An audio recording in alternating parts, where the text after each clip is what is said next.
shareholders agree. Very important stuff. Thank you. Everything that's got nothing to do with the business, yeah? Correct. So if I can just sort of loop in, and this will be the last one, I think we should have a break and go and have some morning tea. I know there's some goodies out there waiting for us. But you said something very interesting, which I'd like to sort of pull you up on. So you're talking about product versus what I'd call the business. At the end of the day, the reason you guys are here is because you want to build a business, not because you want to build a product. And let me give you a piece of insight. When people come into our office and say, hey, we've got this amazing business, we're looking for investors, we're looking to scale, grow revenue, can you at Catapult help? And typically most people come and sit down and they talk wax lyrical about the product for a couple of hours, if I let them, but I don't. After about 2 minutes I say, well, can you just shut up, I don't care about your product, which many people get very offended by. That I'm here to offend people up front, not down the track. So if I'm going to offend someone, I'll do it right at the onset. If they survive that, it means we should do business together. And the reason we don't care about the product is it actually doesn't matter. What matters is have you found a brilliant market. What matters is have you found a brilliant market with lots of money. What matters is if you found a brilliant market with lots of money, with lots of consumers that are spending lots of money on a regular basis. Oh, that's exciting.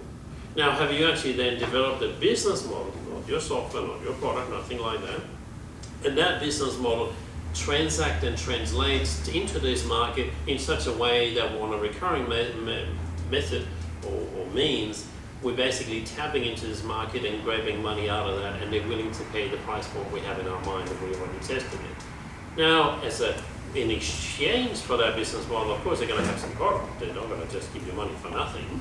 That would be weird.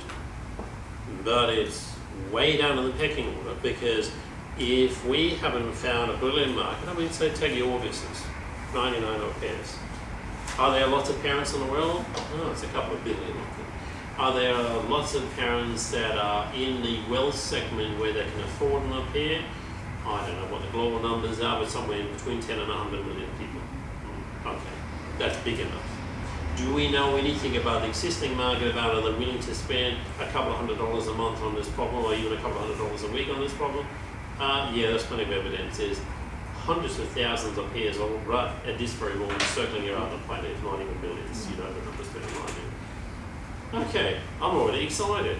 Okay, so have you found a good way of tapping into this? I haven't analysed your business, I don't know that yet, but that's the crucial point. Does that logic begin to make sense?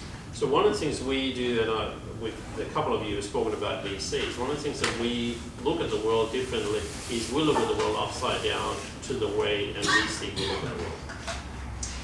The first thing a lot of VCs evaluate, I'm not saying their way is wrong and ours is right, but it's just a different way of looking at it. So most VCs will look at a founder and says, do we believe this person, he or she or it, has what it takes to get from here to eternity and be a brilliant superstar? We're going, that's rubbish. You know, Max might be sitting on the greatest thing since sliced bread in his particular market, but does he have ambition to running $100 million a year organisation? I haven't asked him, but if the answer is no, I go, that's perfectly fine. You actually know what you're good at, you know what you want to be. If it is your ambition, well, that's good too. Again, you know who you are. But we don't have an expectation that we develop, copies of Superman or Batman in here. That's not how the world works. We do have an expectation, however, that market is global, that market is worth billions, and that the market mechanism by which you're tapping it is worth a lot of money per annum or per transaction. So, yeah. Hands up those who have invented their own product and are looking to develop it to the next level. Okay, great. So, and hands up those who are probably, different question. Hands up those who are ambitious in business for what their product might be able to do, but aren't really sure about their product and have more stuff to do on it. Right.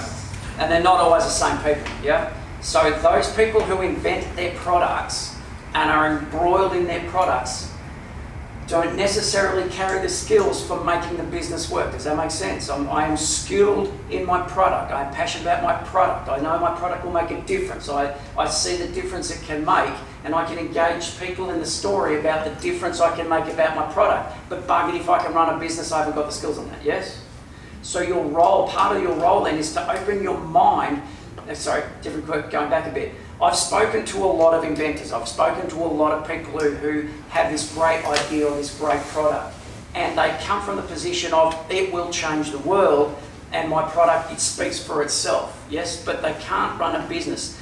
And they're very, very passionate, hold tight their IP in their product and don't want to let it go and don't want to share it and don't want to open the doors and reckon that what they've got is sufficient unto itself to make them a fortune. And it's not. The better mousetrap won't deliver, yeah? The skill requirement here, the opening of the mind as an idea is, if you're coming in here embraced in the idea of my product is great and I can do this. Me and my product builder, my product builder and I can do this. There's a risk you're setting yourself up for a fail. What I'd encourage you to do is, in your machinations over the next 12 weeks, is think about who can I have on my team, who can I engage in the vision of my product, but actually knows how to run a business, actually knows how to do it, because a shared vision with different sets of skills is going to get you a magnitude further than holding tight and not letting go. Does that make sense? So part of the journey for you perhaps today or over the next 12 weeks is to let go of the idea of mine, because you'll get a lot more from a we than you will from a me. You see where I'm coming from? Yeah, as a concept. So in your plan building as we're going, in your development of how do I raise capital, part of the big conversation will be who is on my team that has the proof, that runs on the board, the evidence that says I have run a business and it's a big business. And they're now applying their skills to my business. Yeah? Because you will get far more that way, far easier capital raising that way, far more success that way, and enjoy the journey a lot better. Yeah? Concept. When I talk to people about creating a world for themselves, I say to them, pick a passion that you are really engaged with and then figure out how to make money from it. Yeah? All of you are here because you have a passion to make a difference to other human beings on the planet and a capacity to do so. And we're at the process of figuring out how to make money from it. The channel to create money from it may not come from you. Yeah, if your focus is you're passionate about your product and what you can do and the refinement of that, great, then delve into that and enjoy the world that you live by being that. And let other people that you engage with you on this journey to take the business where it needs to go. Does that make sense? Yeah? Because you will succeed far better and more easily that way than trying to hold tight and be all things to this product.